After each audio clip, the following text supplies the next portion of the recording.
See, Sarah gave you the wink. Has been. How's Miss Julie doing? I saw her Facebook post yesterday about the buzzards at your house. I started to make a smart comment. I said, nah, she might not appreciate He's it. excused this morning. I got him working. I got him working. Really? I wouldn't miss it. Oh, I'm sorry. Yeah, I'm sorry. I'd be so sad. Been upset about that. Don got me $600. I understand. Literally, it's visiting Duchess. It'll make her feel a little bit better. Lost $5 being like that. Good morning. Morning. I'd like to welcome everybody to the Board of County Commissioners meeting for June 25th, 2019. Thank you for coming. I'd like to begin our meeting by asking Pastor Juan Sanchez with Advanced Ministry Missionaries to come forward to deliver our invocation, and Commissioner Turner will lead us in the Pledge of Allegiance. Please stand.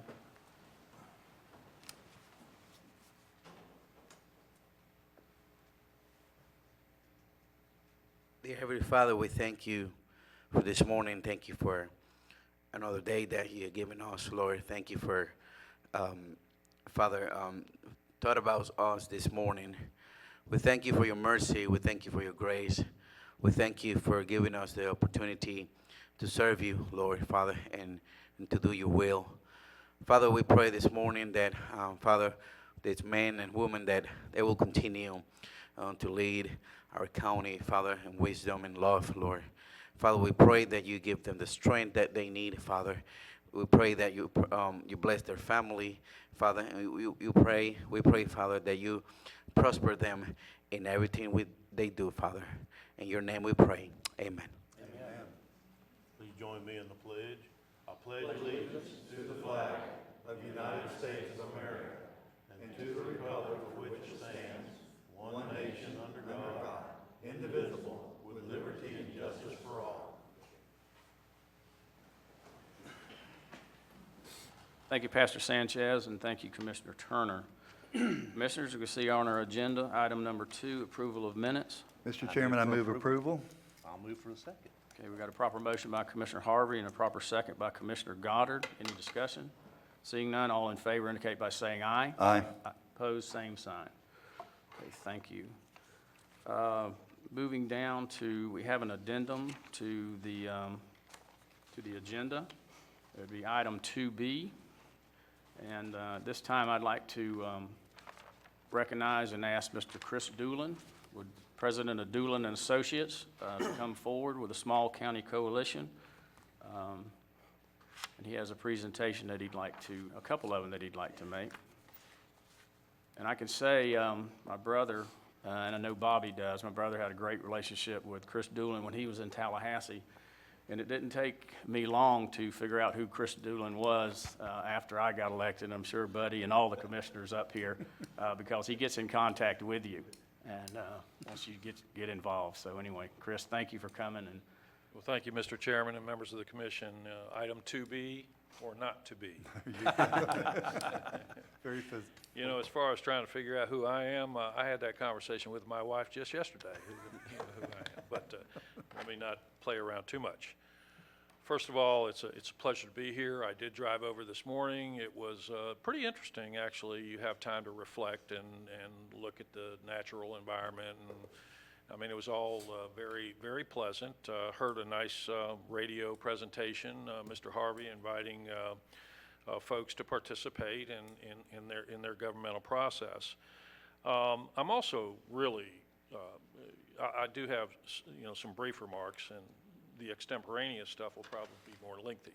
But Putnam County has been extremely special for our, I say our, rural Florida school boards, as well as county commissions. Your elected leaders, oftentimes, you're on the hot seat and you get all the calls, and folks see you in the grocery store, unlike in the urban areas where you don't have a face. You have a face, and they can get to you. And so, but this community has been extremely involved. I mean, and not only that, you have some outstanding organizations here. The Northeast Florida Education Consortium, Dr. Winneck, formerly Robert Smith, they provide exemplary services to help deliver educational policy and assist these smaller areas with more complex and data analysis and leadership. And Dr. Winnick is here. I appreciate him being here.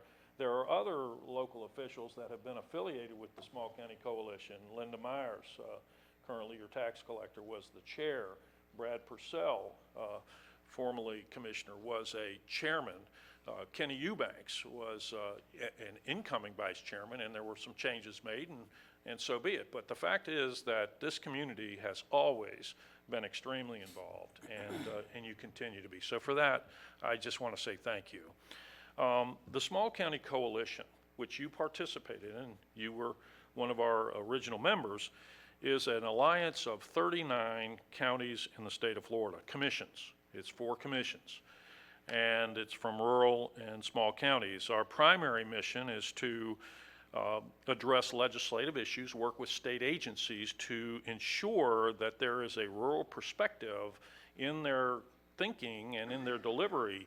You know, rural is an interesting name or an interesting word. Everybody likes to use it, and oh yeah, my father was raised on a farm, or oh yeah. But the real essence of rural and the difficulties that we have are extreme. And it's much more than talking about window dressing. I mean, it is significant.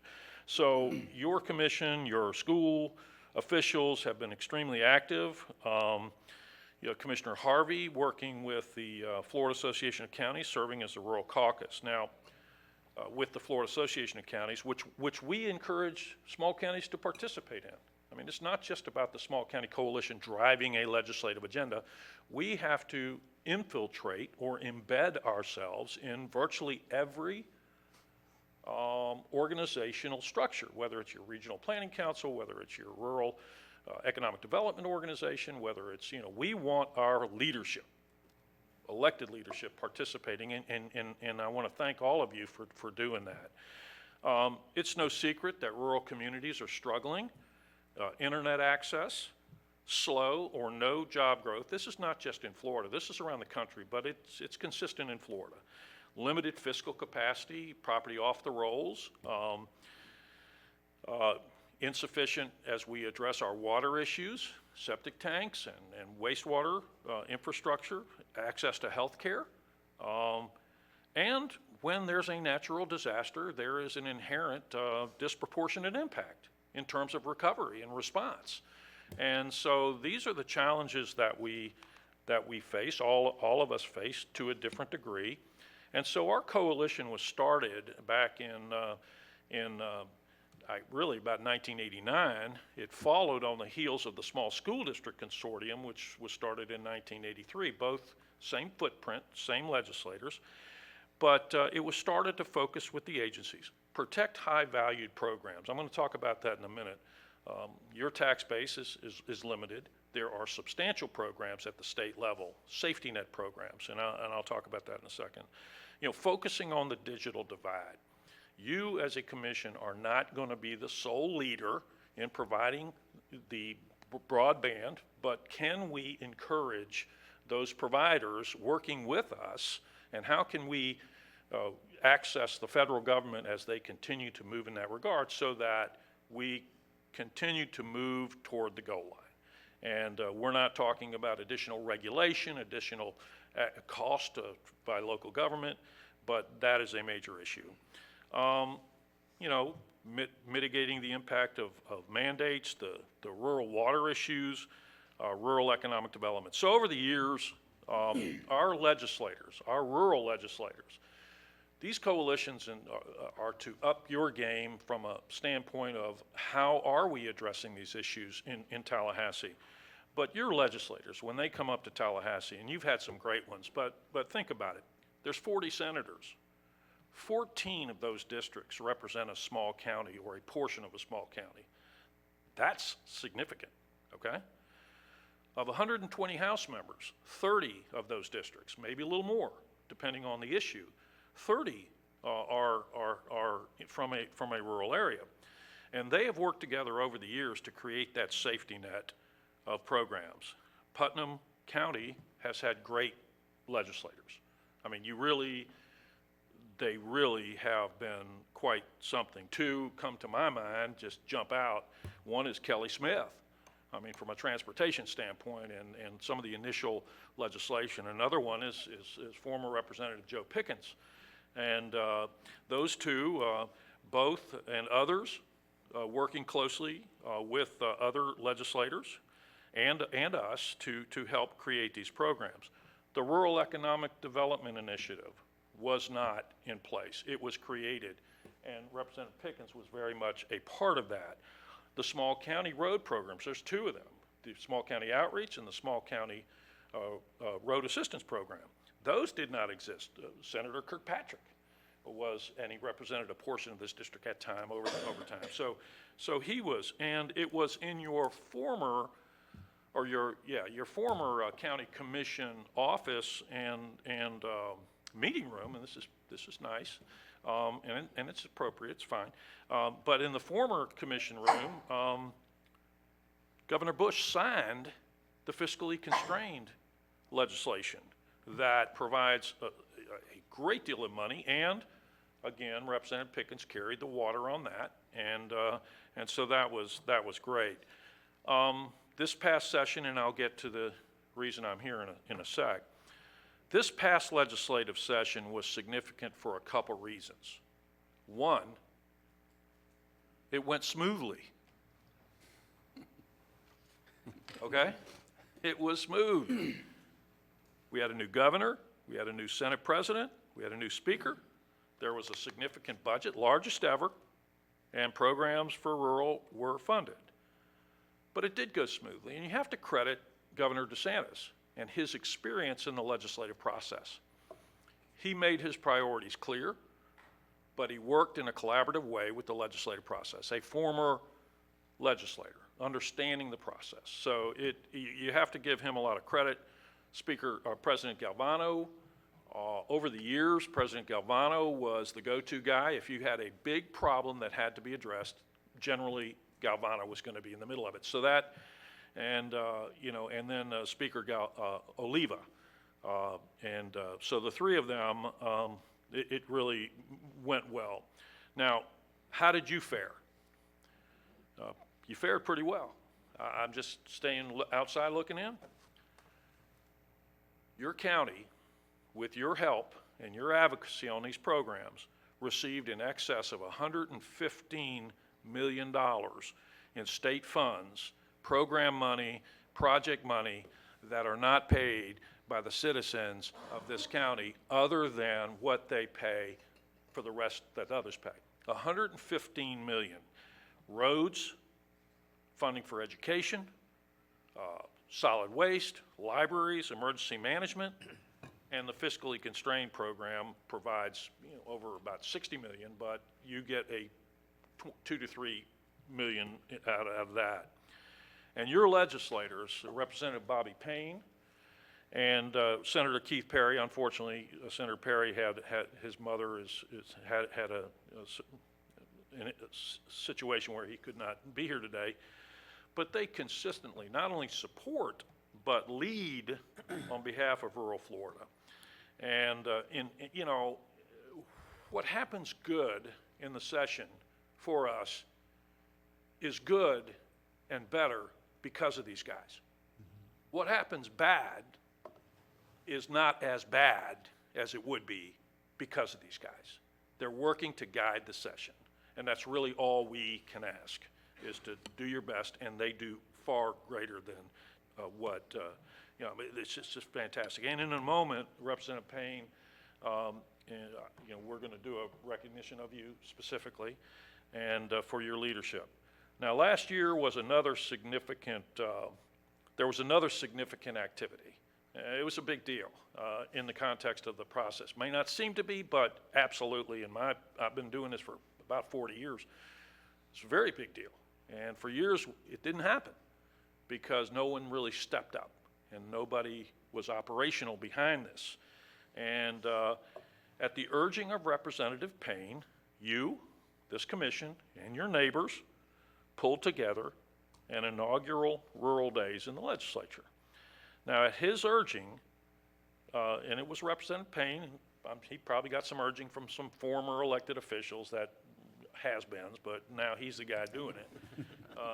At his urging, with support from elected officials and business leaders in Putnam, Baker, Bradford, Union, Keystone Heights, and other areas, you pulled off a successful activity to bring attention to rural. One of the major challenges, and why am I here telling you guys this? Because you were part of an overall, there were a lot of folks involved. But one of the major things that you have to have for something to be successful in Tallahassee is food. Just saying. And with the new laws, you have to feed everybody. You can't just, I remember the days you could take pizza and other stuff into the legislators' offices. You can't do that anymore. So you got to provide food. And food is one of the toughest parts of a function. And in the audience, Patricia Evans from Capital City and the Bradford County Economic, they were very involved. And I know she was relieved, as was Representative Payne, to have you guys, somebody step up and say, we'll do it. Now, why is this special? Why are you special?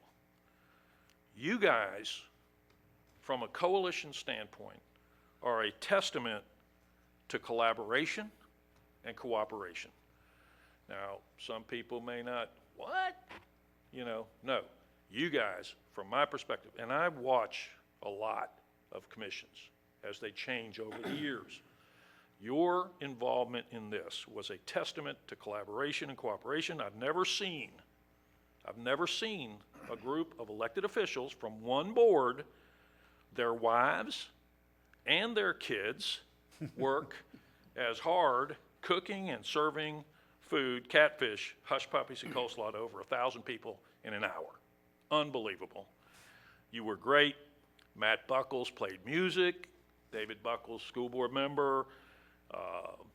You even brought this little ambassador whose energy rivals the ever-ready rabbit. I think his name is Liam. Liam. I mean, I'll tell you what, he was the main greeter. I'll tell you, he was special. And the efforts using the Crescent City Rotary Cooker were really the underpinning of a successful day. It was hard work. You guys did a great job. And on behalf of the Small County Coalition, and I'm not stepping on anyone's toes by calling you guys out, I hope, because everybody played a part.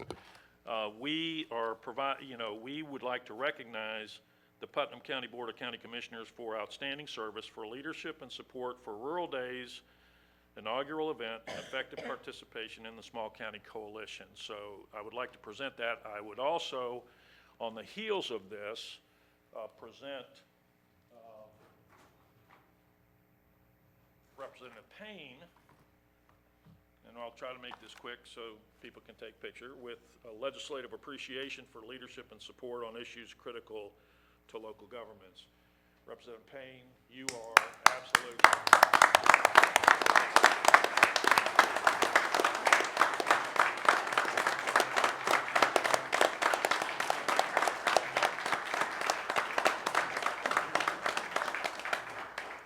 So, what we ought to do now is have some pictures.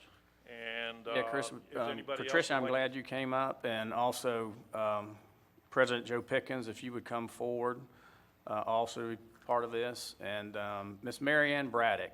Mary Ann was one of the Rotarians that traveled all the way to Tallahassee and worked tirelessly, and then had work to do when she got back home. So she's representing the Rotary Club. And Chris, thank you for the recognition, and hopefully Representative Payne will say a few words, and then I hope everybody will say a few words, and then we'll take some pictures. Yes, sir, yeah. So, because it really was a great event, and I want to thank Administrator Suggs, because I know he was involved also in the planning stages, and also Commissioner Goddard, I believe he sat on that planning board, and I just appreciate all the extra efforts. And we did work well together. It was Dana Jones, who could not be here. She's the president of the Chamber of Commerce. Said that she had a couple people ask them where they got the catering crew to serve the fish, and she said that's our 5 elected officials and their wives and one of their children. And they remarked, wow, we couldn't get our commissioners to work together like that. So, but it was fun, so thank you. Representative Payne? Thank you, Chair. And Chris, thank you for being here today, taking the time to drive down and recognize the effort, recognize this community and this county with regard to the things that we do in rural Florida. The vision that we've had, that I've had for a few years, and I certainly bounce that off of former Representative Pickens and others, is to elevate the positions of rural counties. And I will say that that was a vision, but those involved, Patricia, thank you so much for, I'll call her the ever-ready bunny. She's full of energy.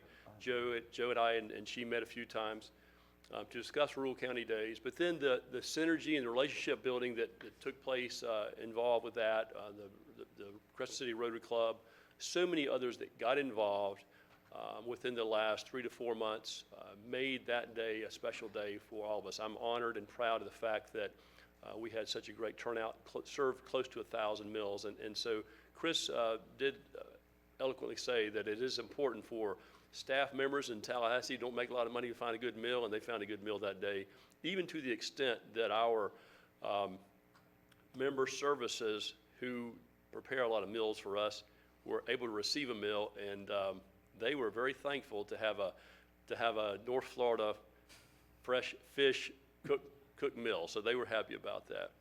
But I can't say enough about the efforts and relationship building that we have fulfilled and continue to fulfill, and the synergy that we'll build upon for this in future years. Again, elevating the needs of rural communities, elevating the needs of our district initially, Putnam County being the center of that because I live here, but certainly not downplaying the roles of Bradford and Union and Keystone. So we had 10 additional legislators show up for the reception that night. Good friends, future speaker. Senator Perry was there, but also my future speaker roommate, Paul Renner. In fact, I just got off the phone with him. So he is very engaged and very involved in what we're doing in Northeast Florida, and will continue to be a part of the leadership that we'll see in the House with Senator Bradley, Senator Cummings. We have great future ahead of us as far as lifting and elevating the needs of rural communities. So thank you for the day. Thank you for this, Chris. I appreciate you driving down and presenting this to me. Thank all of you. Representative Pickens, thank you so much for being here, and thanks a lot. Appreciate it. Thank you. Patricia, would you say a few words, and even Marianne and definitely President Pickens? Well, I was supposed to be here for pictures, but thank you. I mean, I know I've said it in emails. I've not been able to come over, unfortunately, to say it in person, so I'm so glad Chris arranged this day to be able to do this. Thank you. When Representative Payne and Mr. Pickens and I sat down in that very first meeting, it was deer in the headlights. It seemed like an event that how in the world are we ever going to pull this together? There are a couple of months, I've got a few more gray hairs than I had when I began that event. But once it got rolling, y'all saw the vision, y'all embraced it. I believe the words we heard was cooperation and collaboration. There was no competition between the different communities, and that was inspiring for me. You know, young girl from South Georgia moving to Florida, you don't always see that. We saw nothing but cooperation, and so thank you very much. We reached out to some friends. I was in Tallahassee for 15 years before I relocated to cover Bradford and Clay counties, and I reached out to them when we had the event on the calendar. Their first thing they said, we said, oh, we've got that date circled. I'm like, well, why do you have it circled? They're like, we haven't had fried fish in Tallahassee in years. We will all be there. Everybody is looking forward to it. And they did. They showed up. So we had the pressure on us. We knew that we were going to have a big crowd. Y'all handled it marvelously. The Crescent City cooking team, oh my gosh, I've never seen an operation like that. I bank many restaurants, from small mom and pops to huge ones. I've never seen an operation like that. That's kudos. It was amazing. And if that hadn't have happened, the event would not have been as successful. So thank you very much. Okay. Thank you, Patricia. Marianne, you want to say anything? I don't want to put you on the spot, but Well, I can say this. On behalf of Rotary Club of Crescent City, we were delighted to be invited to be a part of showcasing Putnam County, to be able to show the world what a wonderful place we live in is an awesome opportunity, and we look forward to the next time. Good deal. very good, Marianne.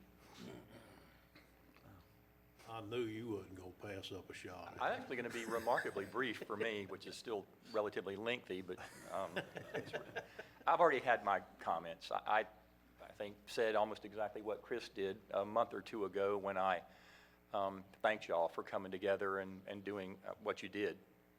And it's nice to have somebody else come down and confirm that. One person, I think almost everybody has been thanked at one time or another, but I don't think we thanked Wayne McLean. And he certainly was in every meeting that we were in, Buddy, and helped pull things together, including Matt Buckles. But really, anything else, anything that we needed that wasn't provided for, Wayne McLean was perfectly willing to offer that he would help. So I do want to say again that it really was remarkable watching all of you come together. We don't always agree on a lot of things, but I think that what impressed me the most is maybe we can argue and disagree when we're here at home, but when we leave the county, we're one county and we're a unified group, and I think that y'all demonstrated that by your actions, I think more than anything I've ever seen, and obviously it was recognized by the folks in Tallahassee. I've said this also, and one of the reasons that I'm so appreciative of Bobby Payne is, especially given that gap that we had for 8 years between my term and Bobby's term, is it's always nice to watch somebody follow you and do a better job than you did. It's what you hope for, is that your successor will be better than you, because that means that the county's being served even more, and certainly Bobby Payne has done that in his first 3 years, and we should all be really excited about what's going to happen in the next 5 or 13, depending on what Bobby decides to do after his House term is over. I also said to you, and I'll close with this, I could have done this. I was there 8 years. I could have done this, and I didn't do it. You know, I didn't get around to it, but Bobby Payne did, and so I felt it was important for me to be a part of making it happen since I could have done it and I didn't. And Chris Doolin is, you know, he's a lot of things, but one of them is he's like a bad penny. You know, it just shows up everywhere. But when you get to Tallahassee, you really don't know much, and that's a lesson actually that many legislators should learn. Is it just because you got elected doesn't mean you know everything about everything? That's right. Well, one of the greatest resources I had, and there were several, was Wes Larson. And Wes Larson helped me more than you could ever imagine, especially on the rural county issues. But I have a Rotary speech that I was giving when I was in the legislature that shocked the world because the title was Lobbyists or People Too. Well, Chris Doolin is the reason why, one of the reasons why I thought it was important to speak to people about, you know, lobbyists play an important role. And there are good ones and there are bad ones, just like lawyers and college presidents and auto parts store owners, you know, so. But Chris Doolin is one of the very best ones. The fact that his persistence can occasionally be aggravating doesn't mean that he's not one of the most effective advocates, lobbyists, that there are in Tallahassee because of his knowledge of both schools and counties, but his persistence and his care, he really cares. He cares about his constituents. They're not just a check. Right. And I can tell you, and Bobby will echo that, there are many lobbyists where you are just the check of the day, but Chris Doolin lives what we all live in rural Florida and Putnam County. So, Chris, thanks for coming down and recognizing Bobby, and thank y'all for indulging me and us and having this time together.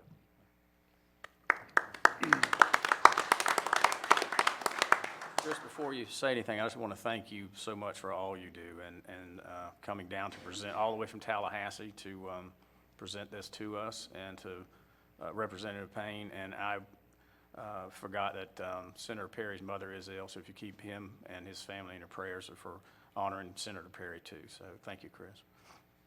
I just wanted to close, number one, thank you very much, and enough said about all that. I mean, but to Patricia, you may have gotten a few gray hairs, but it's not the end of the world.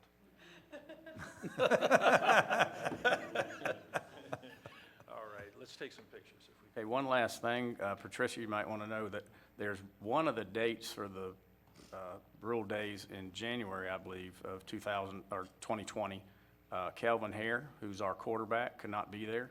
So that particular day would be Larry Harvey, our Bradford County barbecue. So the other date, we could do the catfish, so. Well, let me just tell you, commissioners, because Patricia has an email from me that volunteered y'all to cook barbecue. Many don't remember that before we settled on fish, Commissioner Harvey had already agreed, I'm sure assisted by Commissioner Rawls, they apparently are a cooking tag team, had already agreed to do barbecue. And so there is an email where I already volunteered y'all to do barbecue on that day, if that's the day that, that's being chosen. And so thank you for that, and you've been voluntold. So what you say, we're in either way, right? Okay, all right, thank you. Let's give one more round of applause, we'll get some pictures.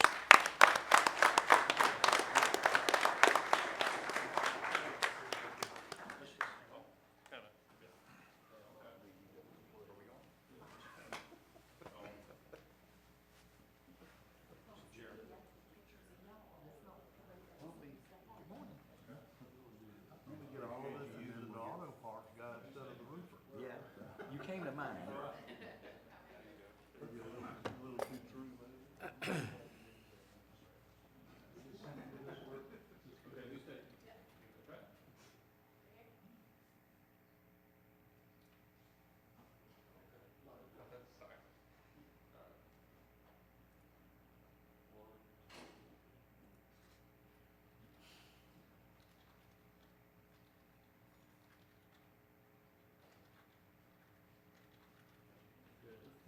Chris, you and Bobby get one.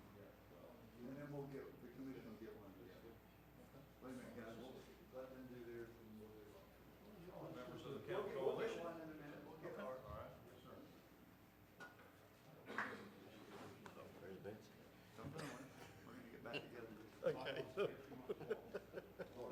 Sheriff while they're taking pictures. All right, now let's Get out of jail free. That isn't the picture that's gonna do it for you. Producing pictures now. I am. Come on, Chris, get back in. There. Now, we're back.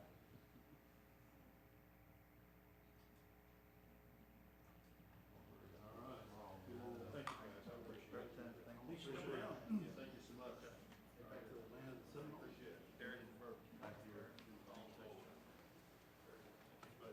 See you, Chris. Take care. You're very welcome. Thank you.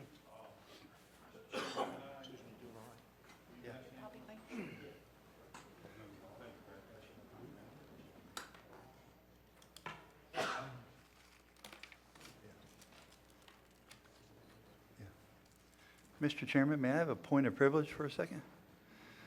Yes, Commissioner Harvey? Thank you. Representative Pickens, I enlist a lot of people in my barbecue, so it could be you the next time, actually, to be my partner, believe me. And Chris, before you leave, Chris Doolin, may I have your attention? I want to say something about Chris. When I first got elected or appointed by the governor, I was really, really unaware of what I was getting into. And Chris really kind of walked me through the minefield. And I would encourage anyone who gets elected to any office in this state to look Chris up, because Chris will help you navigate, find partners for you to hook you up with. Because what you don't know is what you don't know, and you don't know it. And you think you know it, and you don't know. And Chris has been a big advocate of mine and big help. Chris and I talk early in the morning, late at night, text each other a lot during the day. We bounce ideas off of each other. And in this business, there's nothing new. Other counties go through the same problems we go through. But Chris is a huge asset for us. And I don't know what this county would do without someone like Chris Doolin helping us get through it. And Chris, I just want to say you become a special friend of mine. And Mr. Chairman, thank you for allowing me that time to thank Chris publicly for saying that. Thank you. All right. Thank you, Commissioner Harvey.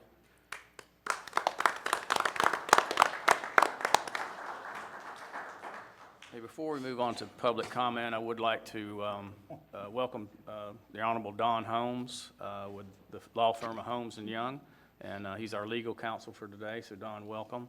Also, Mr. Kenny Downs is sitting in for the Honorable Tim Smith. Mr. Downs. Recognize John Shipley with the Palaca Daily News, Ms. Linda Myers, former county commissioner and current tax collector, and Ms. Laura France with the Putnam County School System. And I'll recognize Mr. Mason DeLoach, son of Sheriff Gator DeLoach. Mason, stand up so everybody can see how tall you're getting. Okay, thank you.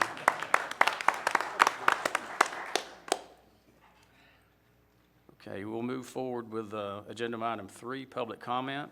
This portion of the agenda is designed to allow citizens an opportunity to bring matters to the attention of the board. It is not reasonable to expect the board will be engaged in debate or deliberation about matters in which it had no prior information as part of the agenda. When you come to the podium, please state your name and address and limit your comments to 3 minutes. We prefer you fill out a public comment card, which are found at the entrance and the exit of our building. And if you'll give them to Sarah Oliver to my left, to your right. And we'll ask for the first public comment, Ms. Cheryl Robinson. If you'll please come forward.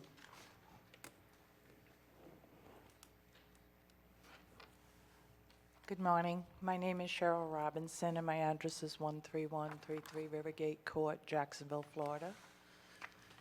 And my concerns, I would prefer not to address today publicly, but I was unable to be added to the agenda. And I sent an email that I had requested would go to the Board of Commissioners rather than be here today. But if you would like me to proceed, then I would be glad to. So if you Well, Ms. want to Robinson- defer this, or if you'd rather I address it publicly, I'm able to do both. Okay, if you feel you want to, then we're going to limit you to right around 3 minutes. If it's something lengthy, this has to do, I believe, with maybe one of the properties that you purchased. Yes, sir. County, And I mean, does this go to a workshop, or do we need to just?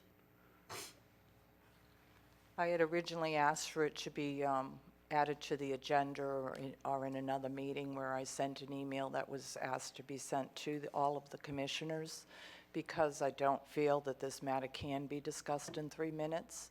But at the same time, it's very important to me as a citizen, and I love Putnam County. I've owned property here and was trying to purchase a property for retirement and ran into problems unforeseen until Mr. Gullett did a title search. And now it's out of my reach financially because of the additional legal concerns and expenses. So I can proceed, but I just don't think I can handle it in 3 minutes. Yeah, I don't think so either. Administrator Suggs, I mean, is this something that would be appropriate to put, on the agenda next time or on the workshop? Mr. Chairman, at the last workshop, we had a brief discussion about this issue already. It was the direction of the County Commission for us to meet with Ms. Robinson, and we did that afternoon. The commission, it was the commission's stance at that time that we were going to accept all bids as is, and that was the conversation that we had with Ms. Robinson. Ms. Robinson requested an opportunity to once again bring this to the Board of County Commissioners. The reason why it was an agenda item was we'd already had discussion. A decision had already been made. And if she would like to come before the County Commission, the public comment section, she's welcome to do so, as that's her right. But a decision by this Board of County Commissioners was made that day, and that decision was relayed to Ms. Robinson. Okay, you clarify what I thought we did, that we have made a decision on that, and you had a meeting with staff and I'm sure legal counsel, that we had made our decision, and that we're going to stand firm on that. Is that correct, Commissioners? Yes, Okay. right. Well, with that said, then I would like to publicly, as a last resort, plead my case, because the meeting, I also sent a follow-up email regarding that meeting, and some concerns that I had regarding the bid, which I don't care to discuss publicly right now, but I feel as though that that I depleted my savings. And I took out a loan for this property, and I had every intention of working on this property for my retirement, and that I can prove all of that. I took out a loan, the money's in the bank. I wasn't a frivolous buyer. I did this in the intent to try to find an affordable home in a county that I already own property in and want to retire in, and that I really appreciate you, and because I am a ex-government employee, I had to leave my government career due to a heart aneurysm and a severe scoliosis in my back. I could no longer sit or do much, and this property was intended to be my retirement home. However, when I went to do a title search, I found that I could not take clean possession of this property.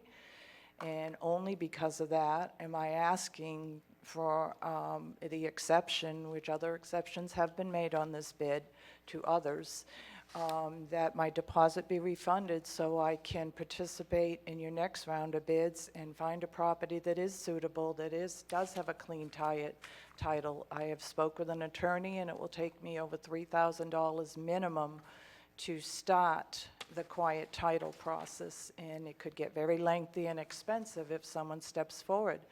And as a disabled single mom who worked on a modest salary, as you know, as government, I don't have that kind of money to go further with this property, and it was not my intention to ever not proceed with the property, but these were unforeseen legal matters that I tried to explain in the meeting, and realized that perhaps the commission as a whole did not realize that I was facing these concerns.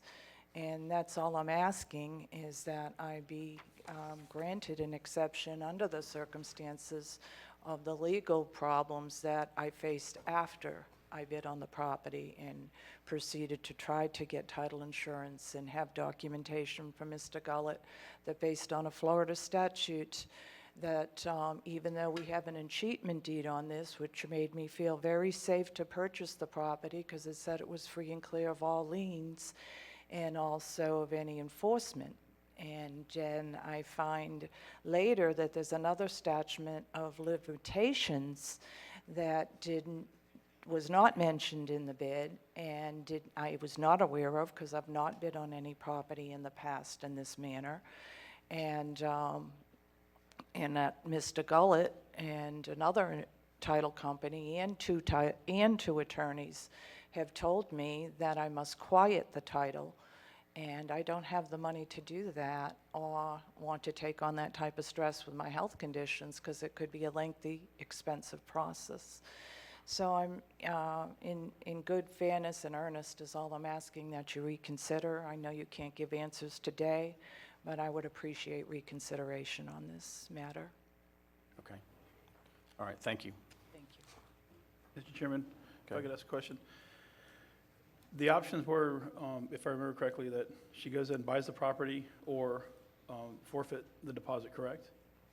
That is correct, and the deadline for this is July 1st. Is that still viable? Is that still viable? That's what we voted on that day in the meeting But I mean, while we. Have you paid for the property? No, sir, I can't pay for the property now because I can't face the legal expenses that were unforeseen. And, I'm willing to sit down and come up with other solutions, even you keeping my deposit. I'm not clear on what you're asking for, because I thought what we agreed in the workshop was she can either pay for it or walk away from the, Yes, sir, forfeit the deposit. Yes, and what I'm asking, to be clear, is that under the circumstances, these unforeseen illegal expenses, that the bid wasn't clear, that, in my opinion, and that other exceptions have been made on this bid, that I outlined in an email, and I hope the commissioners have been able to, I asked that it be given to all the commissioners, that under the circumstances and under my health conditions and my financial issues, that you reconsider that. That all I'm asking is that you reconsider refunding my deposit under the circumstances, that I cannot get a clean title on a piece of property that I already went all out for in an effort to try to get through this 2-year period that I'm still waiting for disability. And that I have been a public servant, and I do respect everything about the public, all of what you do, all of what I've done in the past. I was not, I was in procurement for over 20 years, and I respect government. I didn't do it frivolously. And I'm just asking that, I know you can make exceptions, and I'm asking that you consider it, because this was unforeseen. And it was not stated in the bid that I would face the statute that Mr. Gullett then presented to me, statute number 95, I believe, saying that the rights of redemption still exist on this property. And I don't have the money to fight an heir that may come forward, and at minimum, an attorney's telling me $3,000. And I already went all out on this property, depleting my savings to put down the deposit that I'm asking back.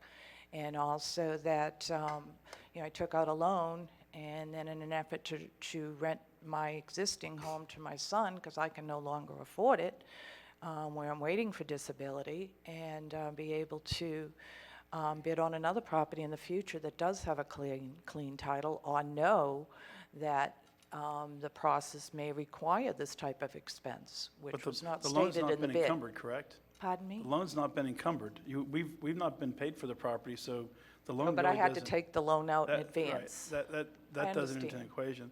The Yeah. property is sold as is. Is this the first time you've ever bought a property? This is the first time I've ever bought a property under these circumstances, No, yes, is sir. this, have you ever bought a piece of property in the past where you've done no due diligence? Sir, I did my due diligence on all property that I bought, and one of those things is to get title insurance, and you don't generally go for that until after you have the property, And so as soon as I won the award, I went in immediately to Mr. Gullett, and, well, first I went to another gentleman, and he said he didn't do title insurance, so I then went on to Mr. Gullett, who I've used in the past, and he told me at first he wouldn't insure it at all, and then he did the title and search, and I have all the documentation, and he said he would, but it would be exempt. The title insurance would be exempt from the limitation statute, which was never stated in the bid. The only thing that was stated in the bid was that it was an escheatment deed, and when you read the statute on escheatment, it clearly states, which I did do my research on before I bid, that it was free and clear of all lien and that all enforcement. And yet, so this was a surprise to me that I still had to face legal action regarding the quieting of a title in the limitation statute that was never stated that could exist and did exist on this property. Mr. Holmes, is that correct? Well,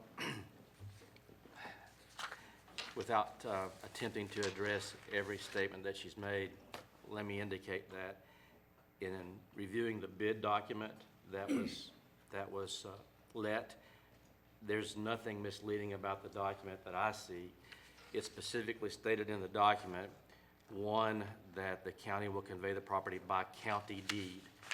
A county deed is defined in statute 125.411, and it's basically a quitclaim deed, for those of you that are familiar with a quitclaim deed.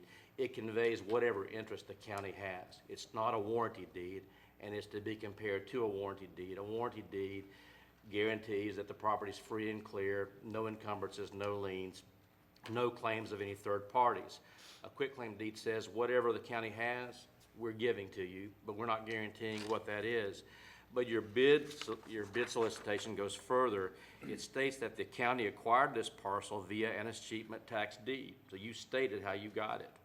The parcel will be conveyed by county deed, which is what I just defined, within 5 business days of receipt of full payment, and is offered, and this is in caps and in quotes, as is, where is, and then back to standard case, without representation or warranty of any nature. You can't really be more clear than that. At least I don't know how you would be more clear than that without writing a book in your bid solicitation. And it even goes further to state that any properties purchased with potential or known code infractions must be brought into compliance within 90 days of delivery of the deed, or code enforcement action will begin. So in my opinion, there's nothing misleading at all about your solicitation for a bid. And I would take issue with her statement that she doesn't have clear title.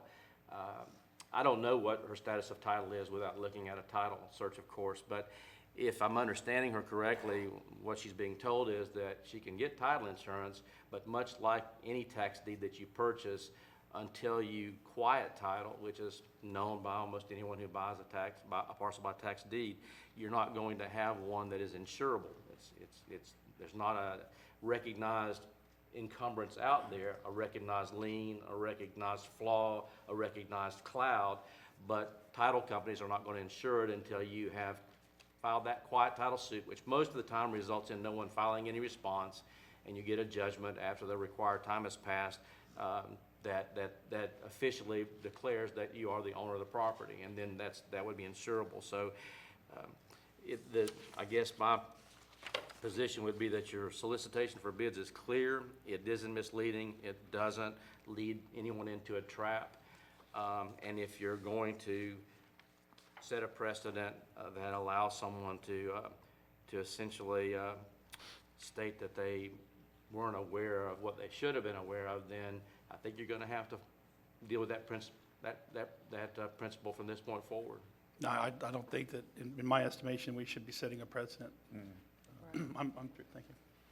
And I agree, I'm not asking for a precedence, but at the same time, sir, I'm not saying that it was necessarily misleading. It was very vague for somebody who's not done this in the past. I'm not an LLC company that came in and bid on some of these properties, or a mayor who bid on one of the properties and was given exceptions to the bid, which I'm aware of because I am a procurement officer. And I also, the bid where you mentioned the last para, it's also said that the county acquired this parcel by enchantment deed. And I did do my research the best that I could. I was also, during that time, suffering from a severe infection from a dog attack that happened in Putnam County. And I was on my third antibiotic trying to recover.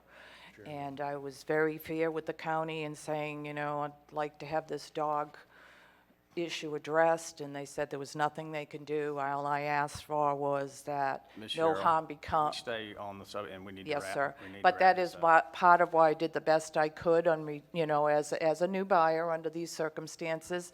And I did read the statute regarding enchantment, which was the first thing it said in the last paragraph, that you acquired it by enchantment tax deed. And for an unknown person, that I'm not an LLC or a big buyer, I'm just a citizen that's trying to move to Putnam County as a retirement, the enchantment deed made me feel I was safe when I read the statute, where it said it was clear of all tax lien and encumbrances and free of any enforced nature. So I thought I was making an educated, to the best of my knowledge as a new person doing this for my retirement, in good faith, and I bid a very fair amount and was willing to pay it until I realized that I did have to quiet a title, and this was an unforeseen expense, and that I can't afford, and because it could go into the thousands, and I've already bid a very high number on this property and have $30,000 to $40,000 to bring it up to, you know, it needs everything, you know, and I was willing to do that with friends to help me and, you know, debt. So all I'm asking is not an answer today, but consideration under the circumstances that my deposit be refunded or at least credited towards another bid that I could bid in the future, knowing these things do exist, and be given that fairness is all I'm asking. Okay. All right, thank you very much. Thank you. Mr. Chairman, Mr. Harvey? I don't want to, no, I don't want to address you. I don't want to address you. Would it be appropriate that we talk about this process that we went through, or would you like to do that another time? Or later down the agenda? Mr. Chairman, I don't mind doing it short and sweet, but it needs to be short and sweet. Because we're turning this into a half an hour deal instead of a 3-minute Okay, deal. I'll do under it short public and, comment. short and Very sweet. short and sweet. Because I want to bring the public up to speed. I don't want them to just see something that they just saw on TV, thinking that this commission did something bad. This commission did something good. This commission took properties, and Commissioner Goddard, you helped us, every commissioner here really spearheaded taking these achievement properties, turning them back into something good, getting them back on the tax roll, getting them out there into a bid process.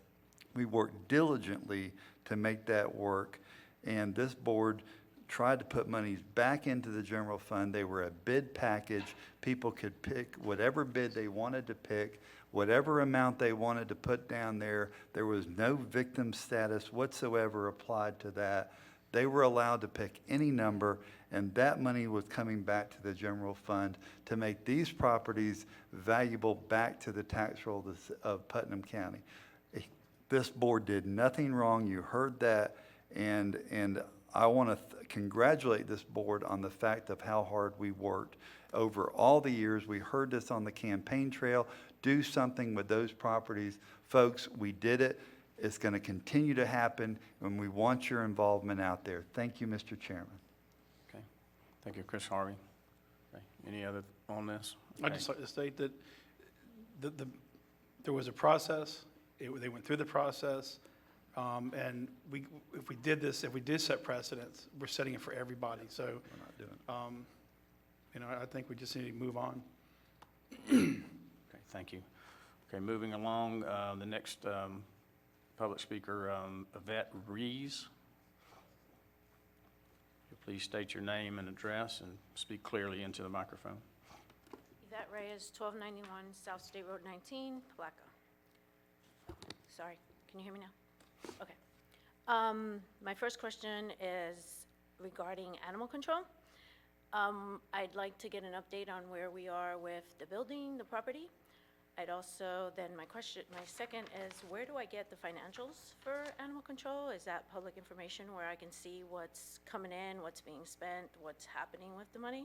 Yvette, would you get a little closer? I'm sorry, I'm old and can't hear well. Okay, can you hear me now? Do I need to repeat the questions? Okay. Please. First, where are we with animal control, the new building, the new land? What's happened with it? I haven't heard anything else about it. Secondly, how do I get the financials for animal control? Is it public information? I'd like to see what it is, what's coming in, what's being spent, how it's managed. And thirdly, the road that goes into animal control that's right in front of Waste Pro, is that county property or is that Waste Pro property? Is there any way to get that graded? Because I was out there Thursday, and thankfully I took my SUV because the mud bog in there is probably just as bad as Hogwaller. And I don't think anybody's gonna wanna go in there with their car to adopt an animal. So since we're not moving forward with the building or getting it out of there, I think we should probably fix that area so it's kind of appealing for people to go out there and maybe adopt some of these animals that are stuck in there for a long time.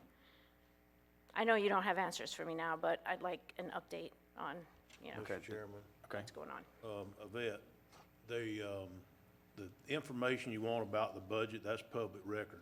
Okay. All you have to do is make a public records request to Administrator Suggs' office, and That's next door, right? that's right next Okay. door to that fellow right there. Yeah, but I can just You'll go probably next be door. talking to Laura. Laura. Laura. Well, Laura or the Parsons. lady that's out front that answers the phone. Alicia. Okay, Alicia, perfect. right. Thank you. So anyhow, you can get that information. As far as the building, I hate to say it, but at this time, to be as honest as I can about it, it's in limbo until this commission is able to make some decisions. Those decisions are, will it go on the new property out by the jail or not? We don't know yet. Water management's got to finish up. Once they finish up, delineate the wetlands, then they're gonna have to bring it back to us and see if it's gonna be there. If it's not gonna be there, we need to decide where it is gonna go. We did not get the legislative appropriation to help build the thing. So yes, we got some money put aside in the Better Place plan to build an animal control facility, but it's been in there for 3 years now and hasn't been built because we haven't been able to decide yet where it's gonna go because of these circumstances we run into on each piece of property. So basically, I think that this board is still planning on trying to build one, but it's just right now at this time, and there's no decisions that have to be made that the research is not done on. So what other, and then as far as the road in front, we had a lot of rain the other day, and plus there's garbage trucks that run down that same road. But I would think that, is that you, or is that you, Jay, that fixes that road? Is that you, Jay? It's Porter, I think. Press is happy to point the finger. Who? That's part of Wastero's deal, but I can contact Wastrose. Well, can you talk to them for me and see if you can get that road fixed for us? Yes, sir. Is that all right, Mr. Suggs? That's perfect. All right, thank you. Or maybe just make it where the trucks go the opposite way, because I think there's room the opposite way Well, for I the think trucks. we're gonna not be able to disrupt Waste Pro's operation, but we're working hard to get that out of the landfill vet. We really are. I mean, it's just, government works in frustratingly slow, very frustratingly slow. And so, I think it's gonna get there, but it just takes time. It's just a horrible situation, and I understand. we're like postponing, and right now, those dogs are not in a comfortable situation. It's just sad, Well, and I we can't appreciate you get going them. out there and getting involved, I really do, and We we're gonna can't- do Well, I what we wish I can as could. soon as we You're not open can. on Saturdays. I work in Jacksonville. I'm only here because I take a vacation day, and I wanted to come and address you guys about it because I haven't seen anything about it. It cost me a vacation day to come here, and I wanted to volunteer, but you're not open on Saturdays. That's another issue. I think that needs to also be addressed. I didn't put it on my card, but since it came up, sorry. I think having it open on Saturdays for volunteers like myself that want to participate in helping with the dogs and maybe letting them out and, just having a little playtime would help, because nobody's going out there on Saturday, on Monday through Friday to adopt a dog. Vet, I appreciate your passion, I really do, and I started it by trying to answer your questions today, but we're supposed to try to hold this within 3 minutes. Get it. And so Larry we're said it about was at okay. 12 or 15 now, so if you could, like I said, I tried to answer your questions while you was here, but All I think right, that's the best so we're gonna be will able to I do. get further updates? I mean, should I contact you about? You can. You further can updates contact on me, or what's you going can on? contact Mr. Suggs. Mr. Suggs probably be the best Yeah. contact, Mr. Suggs. Thank you. Mr. Chairman, if I could? Thank you. Yvette, Lisa Suarez is sitting back there in the red shirt. If you don't know her, you might want to talk with Lisa Suarez. And y'all can correct me if I'm wrong, but I believe Animal Control had a meeting this month regarding meeting with the BOCC at a workshop. The Animal Control Committee, the Citizens Committee, is working to move this thing along in a more expeditious manner. So I agree. We've been dragging our feet. We could have hired a consultant that could have done wetlands delineation in less than 5 days. For whatever reason, we've consulted with Water Management District. Me personally, I think that was a poor choice, but, I've been here for 7 months, and we've been waiting for wetlands delineation for 7 months. As a contractor, we wouldn't wait 7 days. But I think this is where the citizens are going to be coming in and talking with the county commission. There is a committee that meets every other month, and maybe you could get involved with that. They're all, Yeah, I know Lisa. I was actually there and adopted a little puppy on I Thursday. wouldn't, if I know Lisa. you are passionate, I would encourage you to get with a committee, maybe serve on the committee if you can, and Okay, I'll talk to Lisa about it. Yeah. All right, thank you. hold us accountable. Thank you. Okay. Thank you very much. Okay, next speaker, Mr. Douglas Hayes.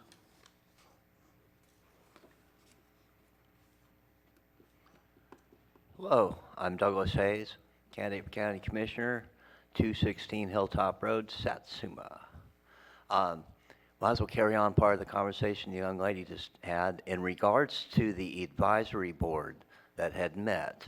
It was at 9 o'clock in the morning on a Monday. That's probably why you have a poor turnout. I would like to offer a suggestion that your advisory boards and your workshops, like the budget workshops, people, the citizens that want to participate or be there are working. I wasn't able to attend the advisory board, and I've been wanting to so bad, but I had an opportunity to earn a few dollars to pay for fuel so I could come up and see you guys today. And then in regards to the building, I'm still have yet to hear about, it's been mentioned that there was an alternative building and, as a choice, and I had pointed out the selection of the building that was across from the library. At the workshop, I would have been presented some ideas in regards to the concern with the surrounding neighborhood. There's enough area there for a landscape buffer and like I said, looks like everybody are animal owners. And so then anyway, I think that it's still a feasible location. And then as far as the price, because it's still been not stated by the realtor that there's any structural issues, that we can lowball the bid for like $450,000 to $500,000, still have money left over to make repairs and customizing and that kind of thing for the animal control, along with the fact that because of the size of the facility and being located close to the college, is to work in conjunction with them to inspire a veterinary studies. That way our children and even myself that's considering veterinary studies would not have to leave the county.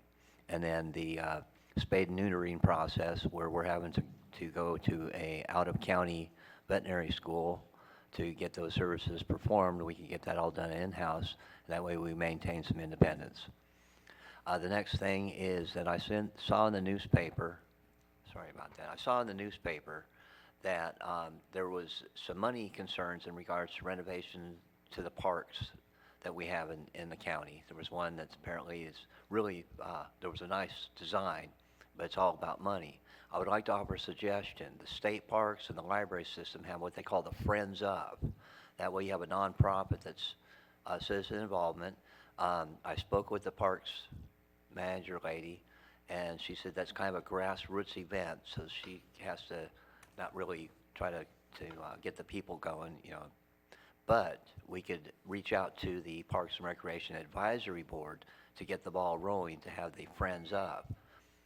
Thank you very much. Thank you, Mr. Hayes. Okay, Mr. Ed Brown.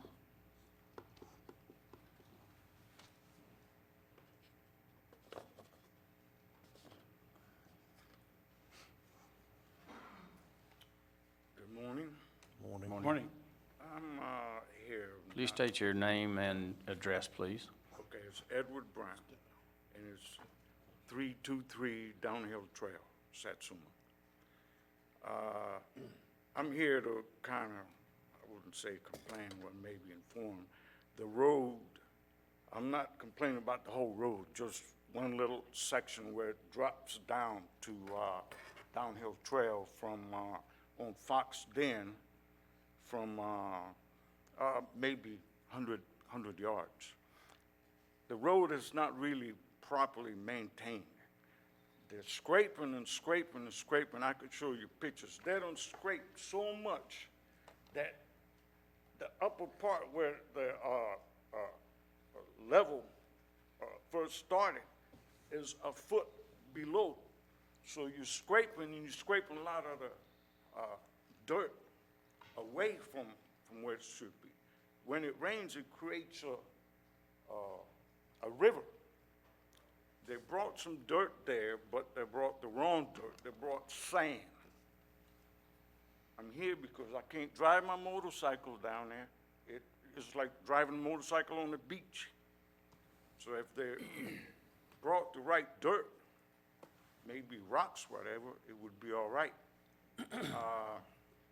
I don't know what the schedule is for them scraping. Every time they come out there to scrape, I try to tell them, go this way or go that way.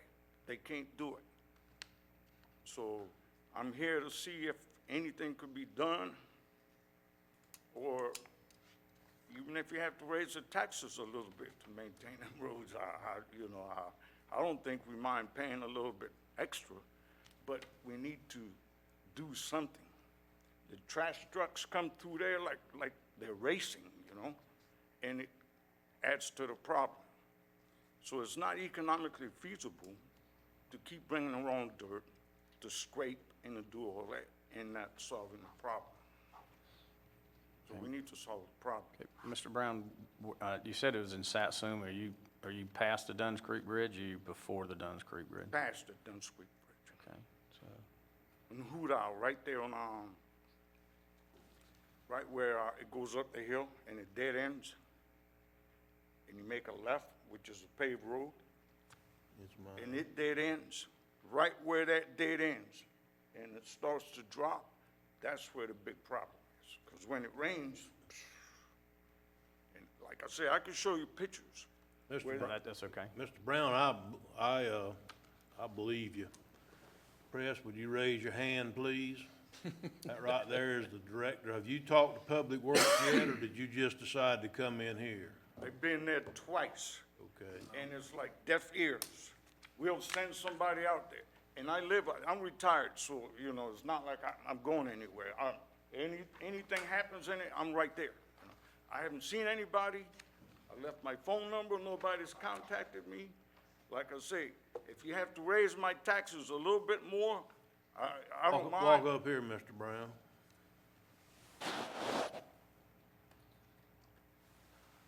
Would you, Press, would you walk out in the lobby and talk to this gentleman? If they don't call you back, or they don't do something about it, at least come and see what's going on, contact me and see what happens. Government at work. okay, thank you. Any other public comment? Okay, seeing none, we'll close the public comment portion of our agenda, and Commissioner will move down to the consent agenda, item 4. There is an addendum, 4G, to add the list of the correspondence distributed to become part of the public record.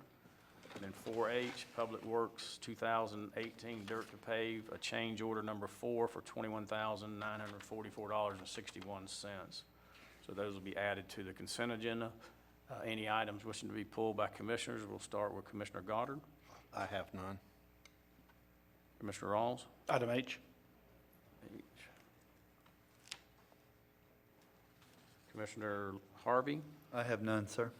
Commissioner Turner? I have none. And I have none. Okay. Item H. You want Brett? to pass Okay. A through G, Mr. Chairman? Yeah, if we could get a motion to pass A through G. So moved. Second. Okay, we've got a proper motion by Commissioner Rawls and a proper second by Commissioner Turner. Any discussion?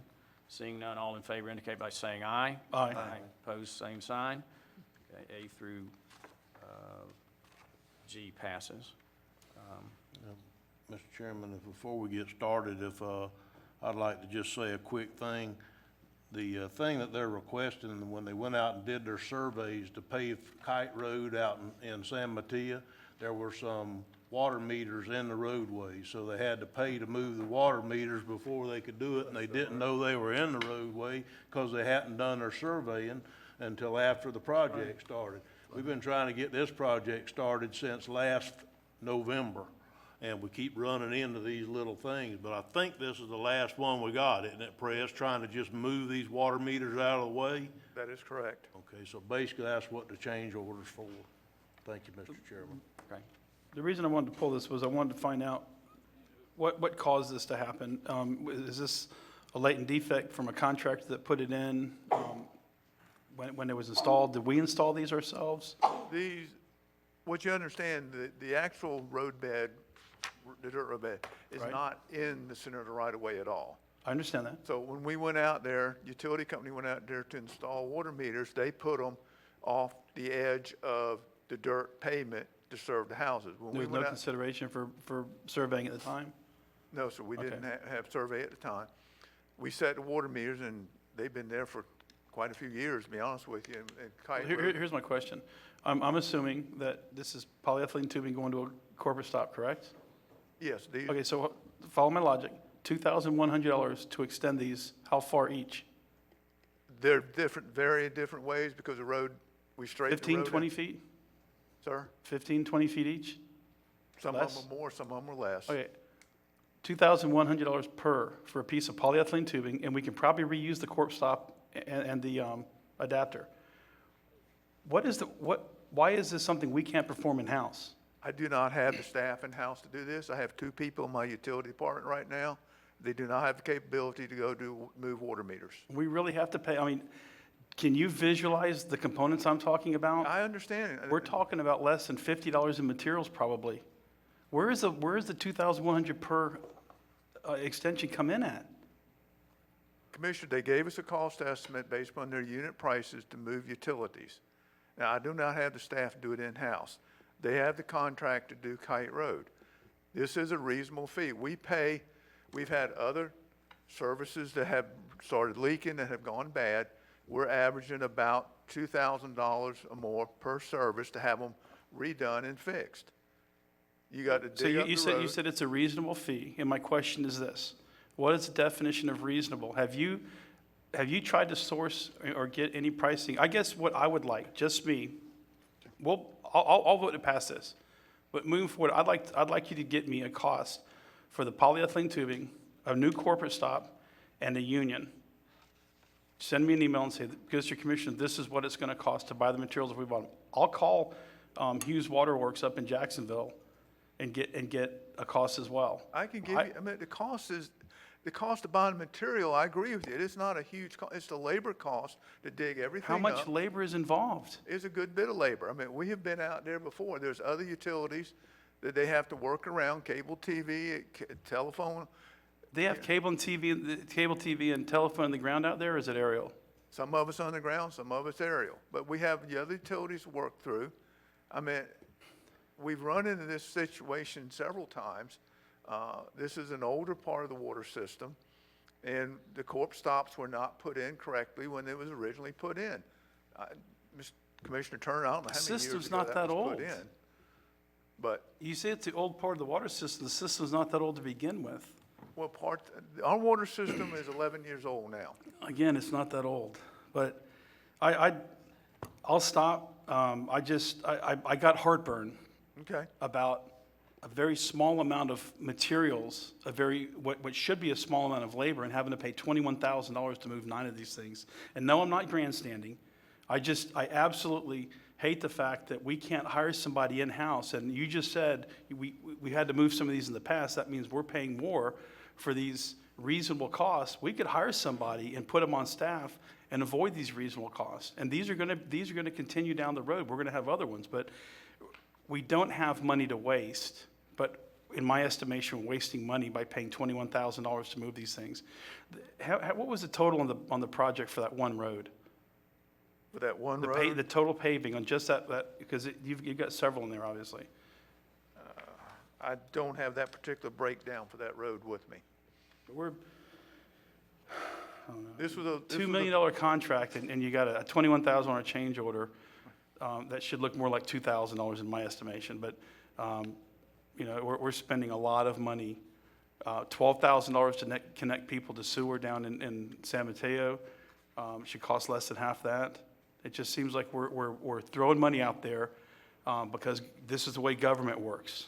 And I would like us to adopt an attitude of maybe we should be more frugal with the money and spend it more the way a business would. If this was your business, I promise you, you wouldn't be spending $21,000. You'd be out there with a shovel yourself fixing it and saying, look, I'll do it for less than $100. All right, Commissioner Rawls, I agree, and, but Press, from what I understand here, is this is holding up the project.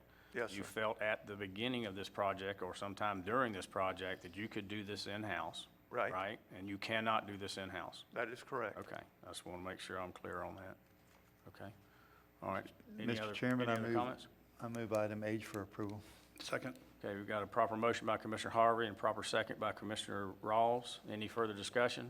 Seeing none, all in favor indicate by saying aye. Aye. Aye. Opposed, same sign. Okay, so it passes. Thank you, sir. Okay, thank you, Press.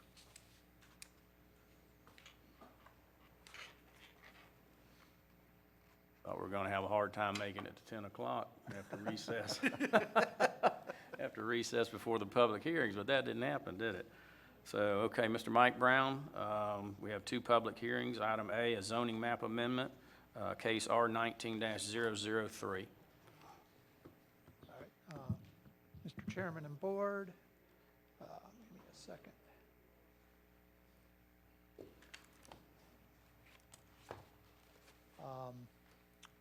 Rezoning R 19-003. It's an application to rezone, or the applicant is Lisa Ann Carley, is a zoning district change from residential 1 to ag on 2 parcels totaling 3.11 acres. The properties are located at 114 South 2nd Street and 101 Crockett Avenue in Satsuma. Just a little background, the parcels, future land use on both parcels are Ag 2, and the parcels are zoned R1A. The parcel 114 2nd Street has a single-family residence on it. 101 Crockett Avenue is vacant. There are no wetlands and no special flood hazard areas on either parcels. Planning Commission held a hearing on this rezoning on May 8, 2019. I don't know if you can see the aerial showing the 2 parcels. As I indicated, future land use of these 2 parcels and the surrounding areas, Ag 2. The rezoning or the zoning in the area is a combination of R1 and agricultural zoning. It's a sort of a mix. And the request is to rezone the properties to agriculture. Under the agriculture to future land use, the primary use is for silviculture, rangeland, and agricultural uses. Residential uses are allowed at a density of 1 dwelling unit per 20 acres. R1, the existing zoning of the R1A is predominantly for residential uses. It does not allow agricultural uses, which is a desire of the owner and the reason for the request. In analyzing the request, staff finds that, as I've indicated, the future land use is Ag 2 and the proposed zoning of agriculture is consistent with that future land use designation. Both 2nd Street and Crockett Avenue are local roads with available capacity. As I indicated earlier, there's no wetlands or flood hazard areas on either of those parcels. And the surrounding area is a mix of agricultural and sparse residential uses. The R1A zoning district does not allow raising of farm animals and other ag uses as desired by the owner or the applicant. Staff finds that the proposed zoning to ag is consistent with the comprehensive plan, consistent with the locational requirements for the ag zoning district, is compatible with the surrounding uses. The Planning Commission unanimously recommended approval for this rezoning. Staff recommends approval of the request to amend the zoning map from R1A to agriculture for the subject 2 parcels. Any questions of staff at this point? Okay. Any questions of staff? I have none. Mike, I have one. The Crockett Avenue, I think you said it was a local road. Is it actually a road? Because from the aerial, it doesn't look like it. It's a road on paper, basically. It hasn't been developed, but there is a road laid out on let me look at the aerial, on paper, and that's not unique to Putnam County. Okay. All right. Any other questions of staff? Okay. Seeing none, since it's a public hearing, I'd like to open the public comment portion of this meeting. Any individuals wishing to speak for or against this case? Okay, seeing none. Is the applicant here? Would you like to say anything? You don't have to. Okay? Okay. All right, we'll close the public comment portion of this meeting. Mr. Chairman, I move this request is approved and and find it consistent with the goals, objectives, and policies of the comprehensive plan. Second. Okay, we got a proper motion to approve by Commissioner Turner and a proper second by Commissioner Harvey. Any discussion? Okay, seeing none, all in favor indicate by saying aye. Aye. Opposed, same sign. Okay. Case passes, so thank you very much. Thank you, Mr. Brown. Okay, we'll move. I think our applicant was freezing to death out there in the audience. You look like you were freezing, you were sitting out there. You'll warm up as soon as you go outside. Won't take long either. Take long. Yeah. Okay, item B, zoning map amendment, case number Mr. Chairman, R the next 1903. Is case, that a mistake? the next rezoning, R 19-004. Four. This is a request, the applicant is Sheila Ramey.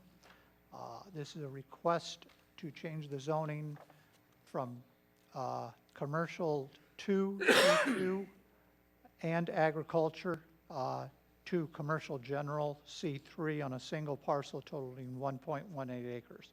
Property is located at 1964 South Highway 17 in Crescent City.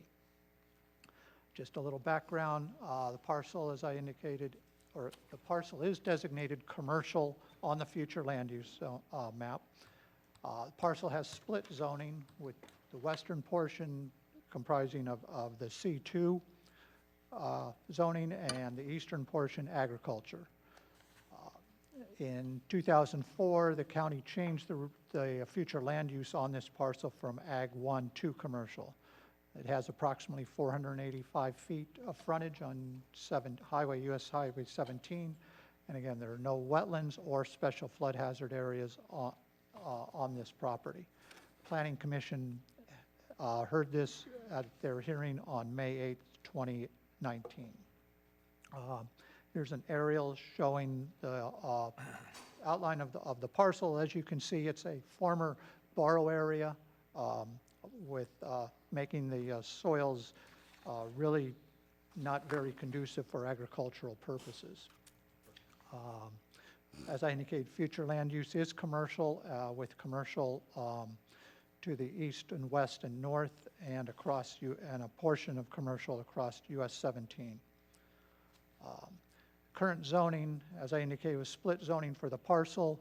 Just to the west of the parcel there, to the northwest, there is an area of C4 commercial zoning, and there's also C2 commercial zoning to the south across 17, as well as some R2 zoning. Commercial categories on the future land uses are areas intended for commercial uses and primary in areas to serve primary close proximity to contiguous populations. As I indicated, the C2 zoning district, which is on the western half of this project, is for a lighter commercial land use. Agriculture is primarily for agricultural uses and does not allow commercial uses. The C3 commercial designation is for a mix of light and medium intensity commercial uses.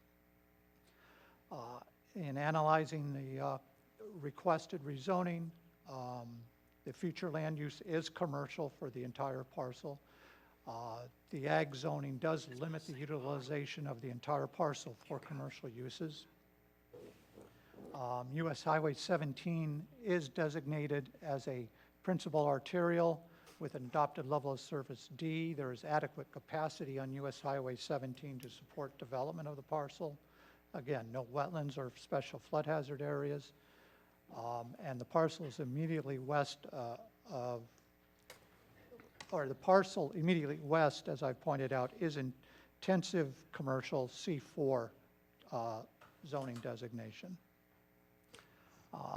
Staff finds that the proposed C3 rezoning is consistent with the comprehensive plan, is consistent with the locational requirements of a C3 zoning district, is compatible with the surrounding uses.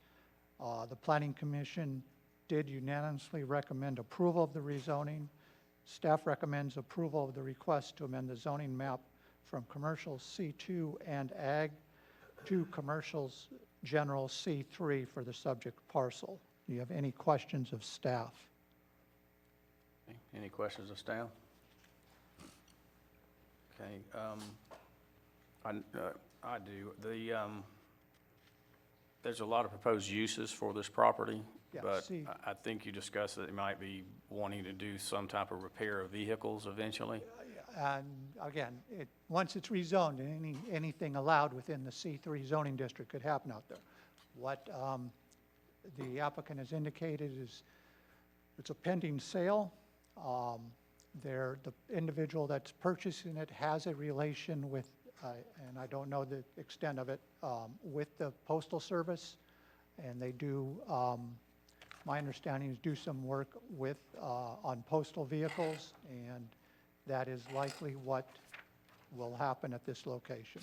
But again, anything allowed with under the C3 zoning district could go there.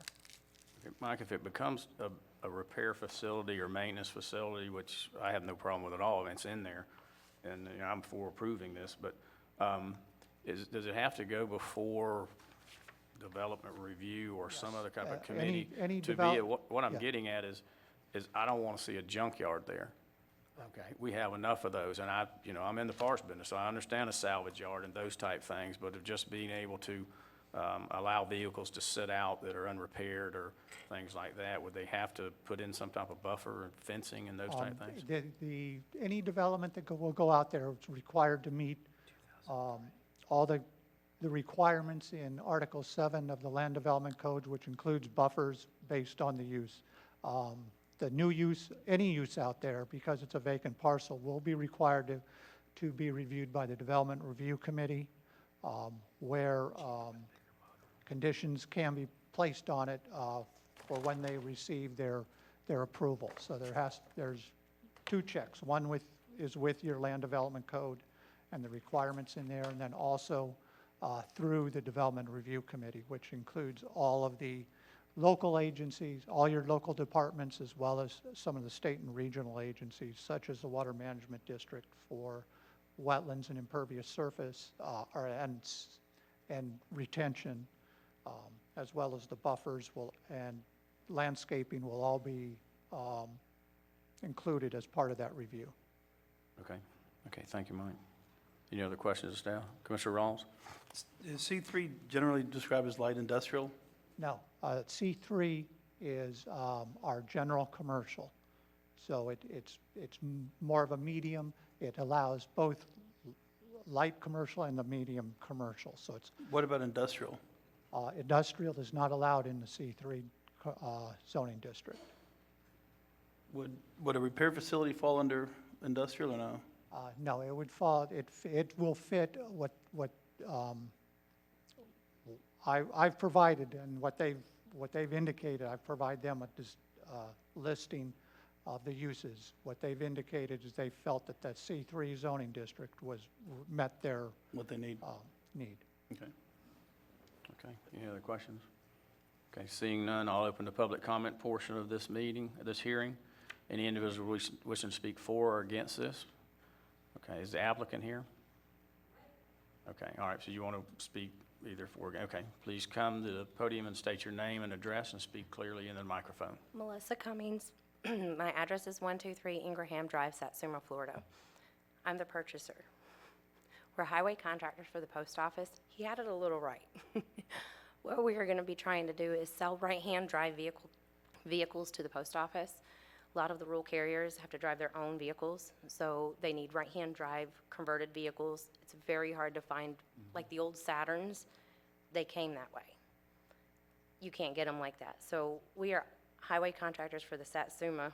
We have all 5 routes there. So if you need to know about the roads, you can ask us as per the guy on Downhill. But they need to be bought. They're having to drive in the middle of their cars. It's very dangerous. All of our vehicles are the Nissan NV200s that have the right-hand drives, and then we have our little tray. And also, the post office does not give us money extra to have a backup vehicle. So a lot of the carriers, even the rural carriers, when their vehicle is down, they're out of work until they can get it repaired. So we also will be renting them out. The only repairs that we will be doing is if someone wants their van right-hand drive converted, that's what we will be doing. We won't be doing engine work, changing oils, tires, none of that. This is more of a car dealership / rental for the postal carriers. Nobody else is going to rent right-hand drive vehicles. So it's not like you can go to Enterprise and rent one. So that's what the proposal is. That's what we are trying to do. And there will be a 2-bay garage with an office, and then we'll also have part of the office split so we can have our other company paperwork in there. And then the outside will probably have a little canopy for our camper because we travel a lot with, we have routes all the way up into Georgia, so we use that to go back and forth. So it's not, we can't have it trashy because we represent the post office. So please don't think that there's going to be stuff laying all out there because that's not what we want to do. Okay, all right, thank you. Okay, Thank you. thank you very much. The applicant like to say anything, or you're good? Okay, anybody else wishing to make public comment? Okay, seeing none, I'll close the public comment portion of this hearing. Mr. Chairman, staff finding case R-19-004 in compliance with the goals, objectives, and policy of the comprehensive plan, I move to approve. Second. We've got a proper motion by Commissioner Turner and a proper second by Commissioner Harvey to move case R-19-004 forward. Any discussion? Okay, seeing none, all in favor indicate by saying aye. Aye. Aye. Opposed, same sign. Okay, case passes. Thank you very much. Mr. Brown, thank you so much. We'll move down to item 6. Mr. Kenny Downs. Mr. Chairman, before we move to item 6, could I request that we discuss the insurance thing, or were you going to do it later, or? I was going to do it at the end, At the unless end? Ms. Julie's got to go somewhere. I don't know. Okay, that's fine, thank you. Okay. Any comments, Mr. Downs? Just wanted to comment, Mr. Smith has gone to Orlando for a clerk conference. Sorry he couldn't be here today, so I'm filling in for him today. We don't have any comment today. Okay, all right, thank you. All right, Commissioner Turner, and I was going to bring that up, but if you want to, Ms. Julianne, can you give us an update on the insurance before we move down to appointments?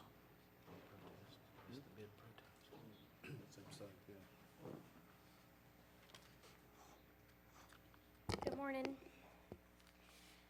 I'm happy to report to you, the update is that the protests which were filed in reference to RFP 1910 and to RFP 1918 have been formally resolved with an official withdrawal of those protests after a meeting with myself and the protesting party.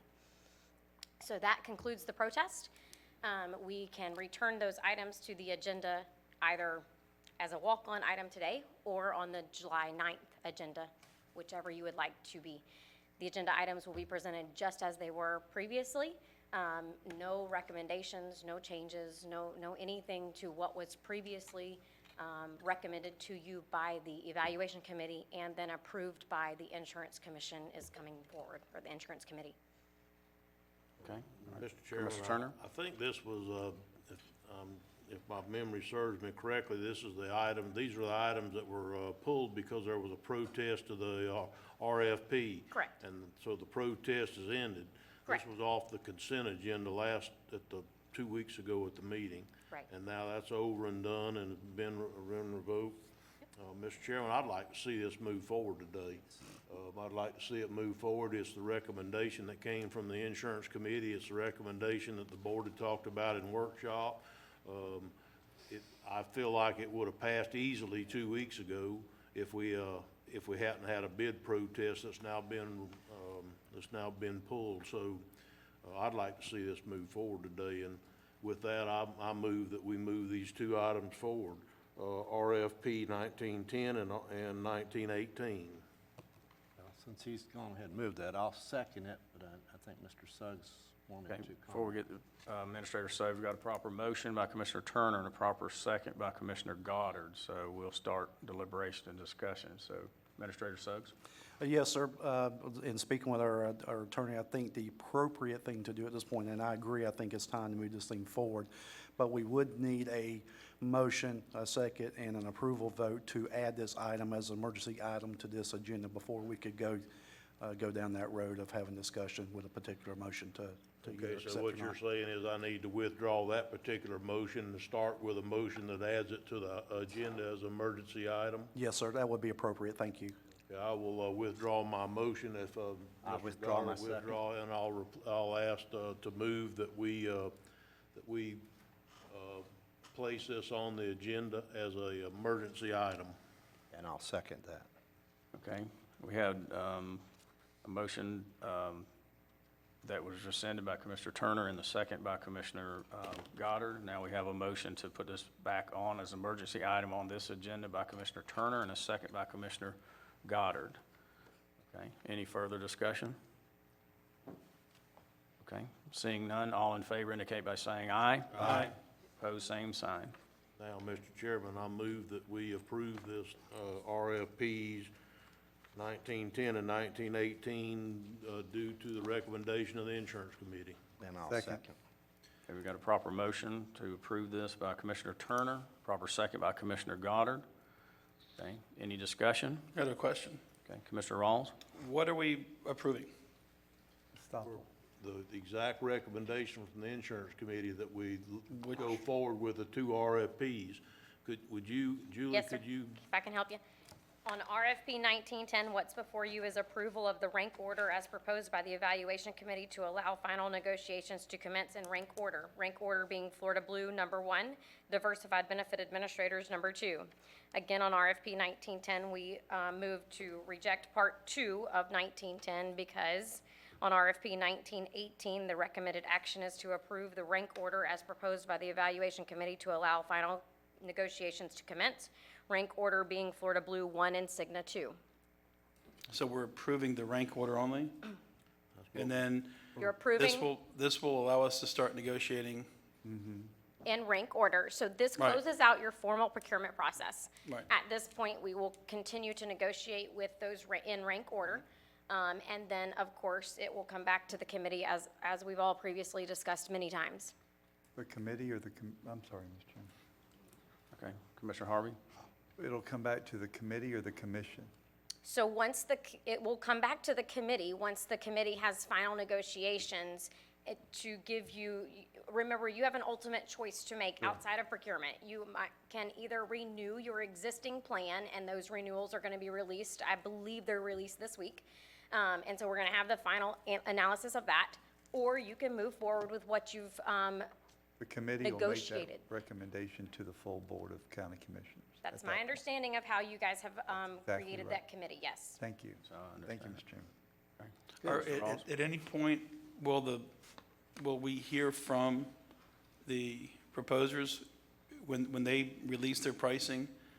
Are we going to have any presentations by? By proposers, at this point, we're only going to be negotiating with the top-ranked proposer. Okay, So your proposer is only Florida Blue, assuming that we don't hit an objection. So what we have suggested is both to have Florida Blue and your independent consultant, the Bailey Group, present to the committee, which also includes the 5 of you, all the information before you in order to make that decision. okay. I'm good. All right, any other questions? Okay, we got a proper motion and we got a proper second. All in favor indicate by saying aye. Aye. Aye. Opposed, same sign. Okay, it passes. Good, Thank you, Julian. Thank you. Okay, we'll move down to item 7, appointments.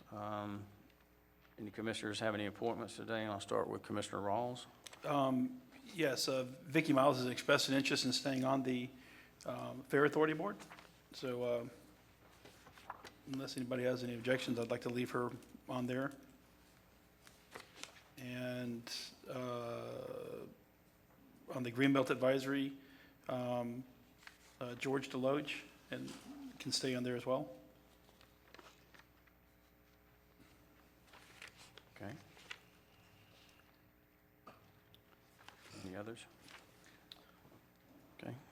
You done, Commissioner Rawls? Yes. Just the 2? Okay, thank you. And Commissioner Goddard? Yeah, on the Fair Authority, Jay Browning definitely wants to stay on there, and I'd like to keep him on there.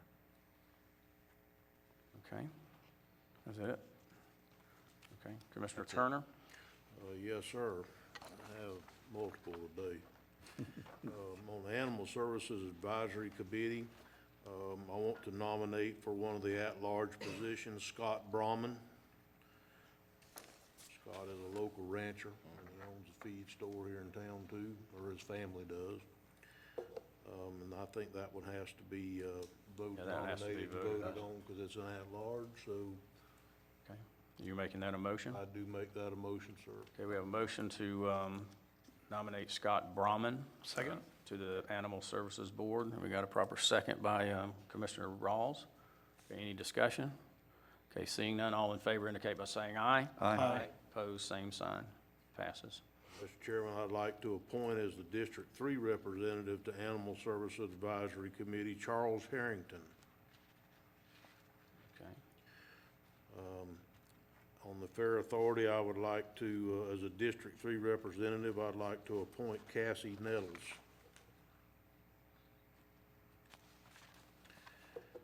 As the District 3 representative on the Greenbelt Advisory Board, I'd like to appoint Chance Clay. As the at-large, I'd like to nominate Larry Corn to continue serving.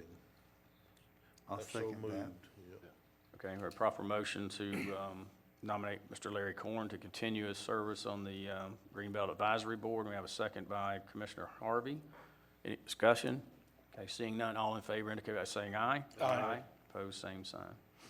Mr. Chairman, on Parks and Recreation Advisory Committee, District 3, I'd like to appoint Gina Sims. Okay, Fine Jim choice. Sims. Okay, I think so. I think so too. Mr. Chairman, that's all that I have for today. okay, all right. Commissioner Harvey. Mr. Chairman, on Greenbelt Advisory Board, I'd like to reappoint Mr. Danny Tilton. And that's my only one for today, sir. Okay. All right, now I have one. I'd like to renominate Mr. Robbie Scholes for the Fair Authority Board for District 1.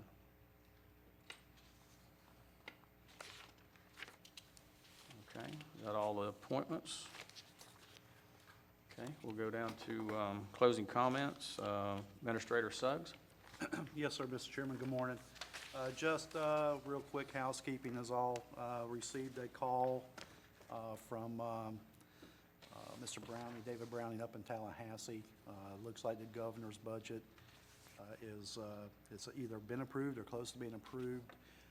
The appropriations that we put in for this year, we've got, last word I got Friday was that we're going to retain and be awarded the $500,000 drainage mitigation for East Putnam, and which is very good news for those folks, our farmers and folks out in East Putnam. So commend Commissioner Turner for pushing and fighting for that for the last couple of years. As you know, we were severely impacted out there after Hurricane Irma, so I think this is going to be a big benefit to them. Unfortunately, our other appropriations have not made the cut, or didn't make the cut, I should say. So we'll keep working hard. We'll keep lobbying hard in Tallahassee. Mr. Browning does a good job for us. Representative Payne does a good job for us. We just need to keep the contacts and keep working hard. And appropriations, I believe the sessions is starting early this year, so we need to be working on that now and getting prepared for our turn-in sometime around January. So that's all I have, Mr. Chair, so thank you.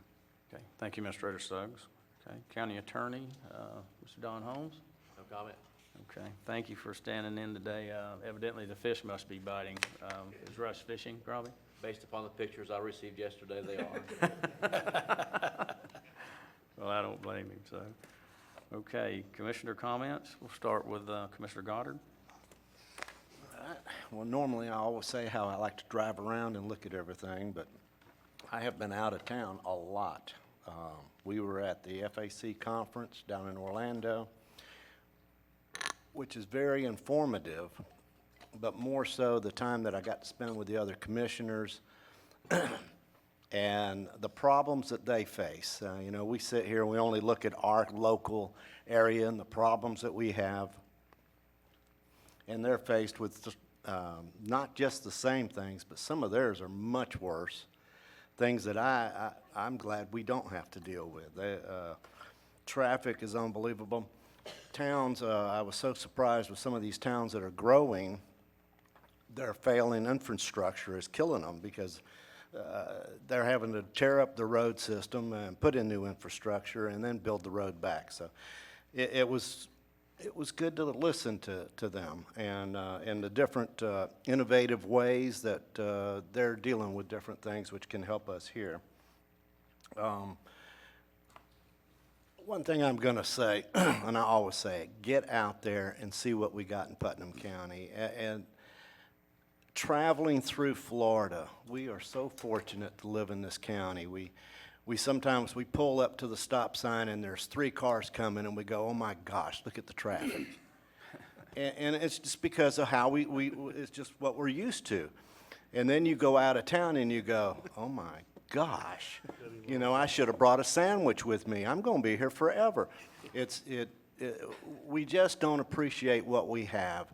And something that I saw so well, the graduation rates for our kids here and where they're heading. And we had a group of them that were trying to help them in their different branches going into the different colleges. And we're fortunate there too. We've got some very good, very intelligent children moving out to become adults that may not come back, but I got a feeling they're going to be like a lot of us. Once they get out there and they see the other side, they're going to go, oh my gosh, I'm ready to come back home.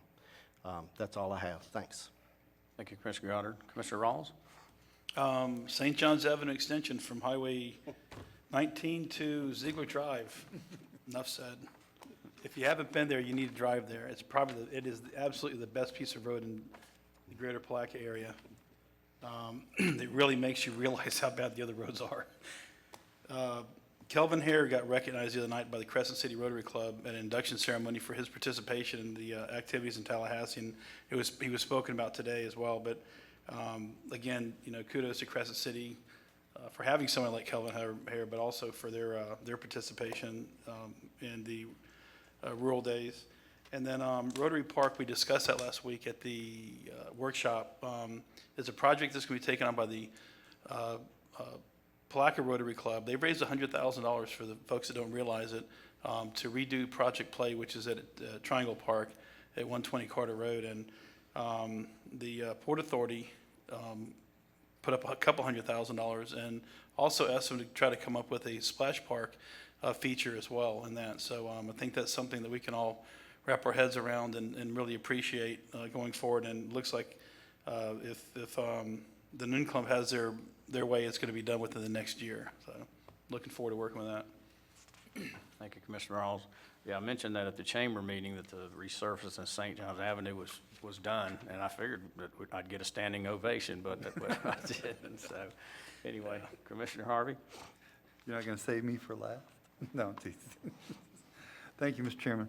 I do want to say thank you and congratulations to Buddy, our new accredited county commissioner. He was certifiable before, but now he's accredited. I'm sorry, certified before, but now he's accredited. And we congratulate you, Buddy, for that. As you know, I serve on the Florida Association of Counties Foundation, and recently the name was changed to the Institute of County Government.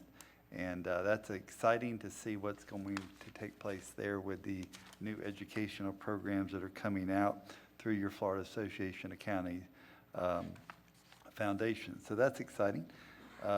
At convention, we also had I hit the ground running on our insurance trust that you so graciously allowed me to serve on the insurance trust, and I enjoyed doing that. Don't forget, on July 4th in the town of Interlaken, a parade at 10 o'clock in the morning. You all are all welcome to be there. It will be hot, and it looks like it'll be a little bit rainy, so be able to be there. And I want to say to all my commissioners, I so enjoy serving with each and every one of you. There's not a time that not any of us that need help that we're not there to help each other. And Buddy and Jeff were able to help me this last weekend with the Women's Club. Commissioner Turner recently had a little setback in his life and was not able to be there, and I appreciate it. But I remember a time when you didn't have to be there at 2 in the morning, and you came and helped me out. And Commissioner Pickens was unavailable. But I tell you, we all work together, and it really shows. And last week, we were supposed to cook 106 butts. We accounted for 105, cannot find the other one. Don't know what happened to it. It seemed to run away, but... Must have rubbed that butt too much. We must have rubbed that butt too much. Yeah, at the women's club too, by the way. But we had a great time. It was hot. I did tell them no more butt rubbing in June. It just does not work anymore. I do want to give kudos to Commissioner Turner and Mr. Suggs and Quinn Romay. You know, it's a tough job up here. And there's a lot of, I always say we have a lot of balls in the air in our job, and every day somebody opens a door and throws new ones in. And the fire department in East Palatka drove by there Sunday, and it really looks good, and waiting on one last thing and to get the CO, and I mean, we're on a time certain for that. But everybody, I mean, Mr. Suggs, you've been there every Wednesday morning. Y'all have a meeting over there to make sure that thing is on track and on schedule. And there's nothing more that every one of our commissioners doesn't want is to build a building. But there's always seems to be a circumstance involved. And when you attach government to it, the price seems to go up and up and up and up and up. And how do we stop that? And some days it just doesn't seem to work. And we all want those prices down. We do. It just, you know, we want to pull our hair out. But I don't want to look like Chris Doolin just yet, by the way. Sorry, Chris. So, but I do enjoy serving, and I love, and I want to say this, I enjoy seeing our staff back here. I know that takes away from some of their work, but it's so nice to go, you meet with them and go sit there and get that worked out, because that helps, and it really does help. And you'd be surprised at how we can make that happen. So our job is to facilitate our customers, the people, the citizens of Putnam County, and our staff together. And everybody does want to work together in this county. And I can tell you the meetings I've been sitting in the last few weeks, no one wants to say no. They're all trying to say yes. And Mike Brown, if he's not in here, Mike is here. There was a case the other day that, you know, buyer beware, they should have done their homework, they didn't do their homework, and Mike is saying, okay, we got to find an answer here. The answer should be no. How can we make this happen for them? There was no arm twisting, there was nothing like that, and Mike was able to find an answer for them. But they had to jump through some hoops, but there was an answer. And Mike, I appreciate that. So, you know, guys, we got a great staff. And Mr. Suggs, it's quite evident that you put together a great team, and you're a great leader for that team. So I appreciate that. And Mr. Chairman, that will be the end of my comments. Thank you. Thank you, Commissioner Harvey. Commissioner Turner? Yes, Mr. Chairman, I was gonna also comment on the fire station, but I think you had it covered. So that'll be, every time I comment on something after another commissioner, my purchasing warden out there gets on my ass. So I'm gonna try to stay off of that today. Yeah, purchasing warden, that's right. Is that what you call it? Also would like to say that we're making some fine strides at the landfill. It looks like we've got a deal we've been working on for a year. Have they inked the contract yet, or is it just back to them for it? No, sir, we have not received it back yet, but I don't anticipate any issues.